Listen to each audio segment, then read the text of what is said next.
John, thanks very much for joining us. Just in terms of the trends for office, has that, I suppose, led to a conversation internally at CBRE GI on the investment strategy? Has it led to an adjustment on the types of assets that you're looking to acquire? We identified a number of characteristics, if you like, of assets that we consider to have longevity and a resilience around the income. And many of the themes around urbanisation, technology, ESG, really have just been accelerated by what we're going through. So I think we were already on the right track, and we already had very robust investment philosophies. But I just think that it's really been brought into focus by what we're going through right now. And I think, again, if you see what's going on in the investment markets, really there's a very strong focus to core. Those are the assets which are continuing to find appeal in a wider market at this current time. And given what we're seeing, I think we're starting to see investors accept lower rates of return because of all the alternative investment media are returning lower.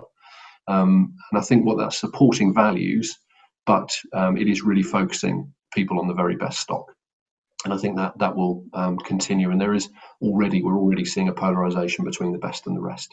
Are you seeing any change, John, in terms of the locations, in terms of the cities, particularly, I guess, looking at Europe, whether Germany, because it seems to have performed better in terms of the health crisis, is that having any influence?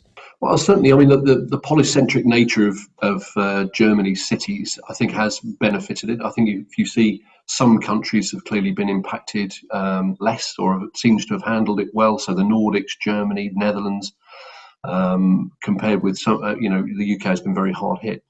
But from my perspective, I think I'd say two things. Firstly, going back to the point I made earlier about the best CBDs and wanting to focus your people in one location. I hear about hub and spoke keeps being mentioned here. Will we see a decentralized model? I don't think the decentralized model works for a number of reasons. I think, obviously many businesses are actually not big enough to operate that efficiently. And I really genuinely believe that when you bring your people together, you're going to want them all in one place. So I think there's actually the opposite will happen. We'll see more focus on centralizing. The only thing that we're looking at the moment is there are also obviously some very attractive, hesitate to call them second-tier cities, but not the capital cities, where you have highly skilled workforce, great standard of living. Some of those cities will attract occupiers and therefore investment. And I think, to your point, Germany sees that because, again, the point we made about Munich, Berlin, they all have their own attractions for different types of occupiers.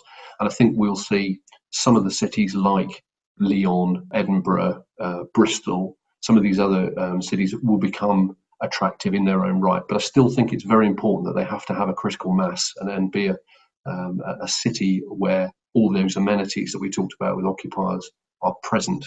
And I don't see sub-markets really benefiting from what we're going through at the moment. Thanks very much for sharing your view, John. Great to catch up.